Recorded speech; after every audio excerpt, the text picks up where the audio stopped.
এখন আমরা নবীর যদি কিয়ামে দাঁড়ায়া যাই, আমরা যদি ইয়া নবী সালামু আলাইকা বলে দাঁড়ায় যাই, অনেকে আমাদেরকে বেদাতি ফতোয়া দেয়। কথা কোন ঠিক কিনা?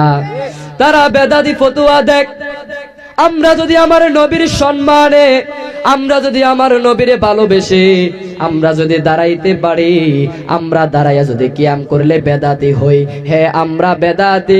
কিরে ভাই, তোমার যদি প্রশ্ন করি, তুমি না বিবাহ করছো, তুমি না বিবাহ করলা, তুমি ঘরের মধ্যে বইসা একটা চেয়ারের মধ্যে বইসা রইলা, তোমার শ্বশুর হঠাৎ করে ঘরের দরজা দিয়া ঢুকলো, তুমি কি চেয়ারে বইয়া থাকবা? কোনদিন বইয়া থাকতো না। কারণ শ্বশুর আইছে, সম্মান দেওয়া লাগবো। ওই চেয়ার থেকে তোমার শ্বশুরের কারণে তুমি দাঁড়ায়া যাও। তুমি 12,000 টাকার চাকরির জন্য তুমি তোমার ছেলের সন্তানকে দাঁড়ায়া স্যার বলে সেলুট করো। আর আমার নবীরে আমার আল্লাহ কোরআনে বলেন, ওয়ামা আরসালনাকা ইল্লা রাহমাতাল লিল আলামিন। হে হাবিব, আপনারে সমগ্র জাহানের জন্য রহমত হিসাবে প্রেরণ করলাম।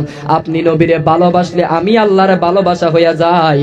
যিনি দু জাহানের বাদশাহ নবী, ওই নবীরে আমরা দাঁড়ায়া ইয়া নবী কইলে তুমি বেদাতি ফতোয়া দাও। আমাদের জানা হইয়া গেছে তোমরা যে ডলারে খাইয়া কালার ফাল্টাইয়া দিছো। কথা কোন ঠিক কিনা?